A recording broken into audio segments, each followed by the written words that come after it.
Breaking news from Boston. 2 explosions at the finish line of today's Boston Marathon. About 5 hours after the race started, about 33 minutes ago, 2 loud explosions were heard. Several people with injuries, blood gushing from wounds, were seen being taken to a medical tent. Right now, we don't know much more other than the fact that police are out on the course. You can see the devastation. This is not something insignificant, it appears, at all. Obviously, there are injuries. There's a lot of debris in the street. The entire area, including the media, is on lockdown.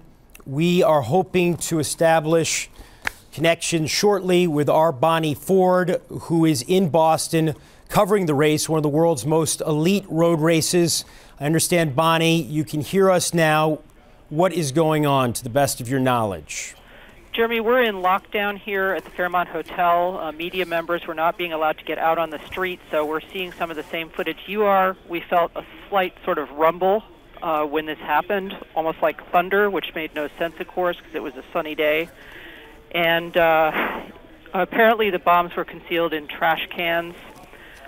They went off long after the elite runners had crossed the finish line, but there are obviously still many runners on the course. We're seeing some pretty graphic stuff here, gruesome injuries, blood, store windows blown out, a lot of smoke. Fortunately, police, EMTs, and fire were here, as they always are at a major marathon, so people are getting attention very quickly.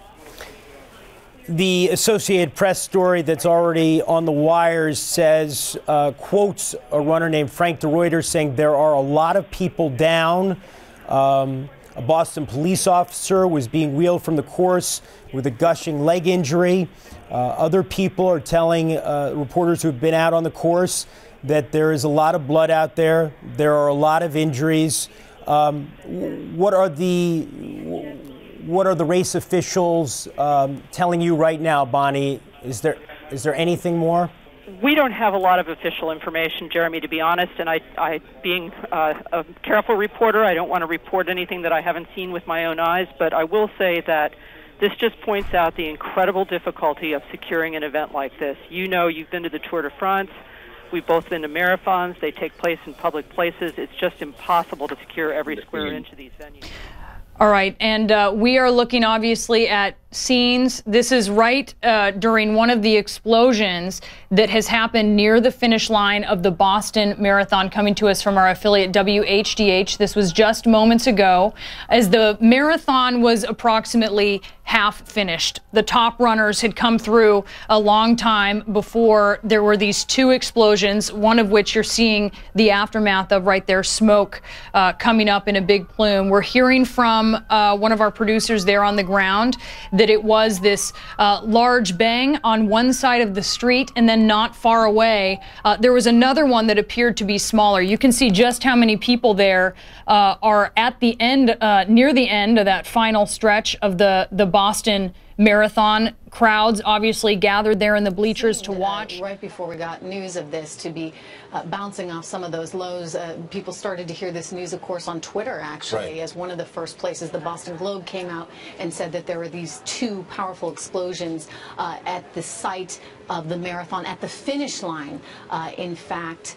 And you can see the video now, a lot of chaos obviously ensuing. And by the way, we should also point out that there are still you're seeing the National Guard there trying to work to clean the mess. There are still so few people that are on the scene, first responders, who are able to try to make sense of this. Again, this is all live. We're witnessing this together in real time. This has just happened in Boston. And this is, of course, a very big deal in Boston, a very big deal in New England, and even nationally as well. This marathon, very well known. It's actually had, interestingly enough, on Patriots Day, which is today. It's the 3rd Monday in April. And, you know, they have just people that come from all over the world to participate in this. thousands of spectators, roughly 500,000 spectators. It brings in every year, and by the way, thousands of runners. Thousands of runners, thousands of spectators, and curious to note as we look at these live photos that the police have been very effective at moving people away from where the explosions seem to have occurred. Again, we're not seeing a lot of smoke. What we are seeing, however, is clearly consternation on the ground as people try to come to grips with what has just happened and, more importantly, why it's happened. This could simply be a natural gas explosion that happened because of a pipe. We don't know yet. It could be something related to the T, which is Boston's own underground, the subway. There may have been an electrical fire. Again, so many questions. We're trying to get some people on the ground who can describe what's happening there. Yeah.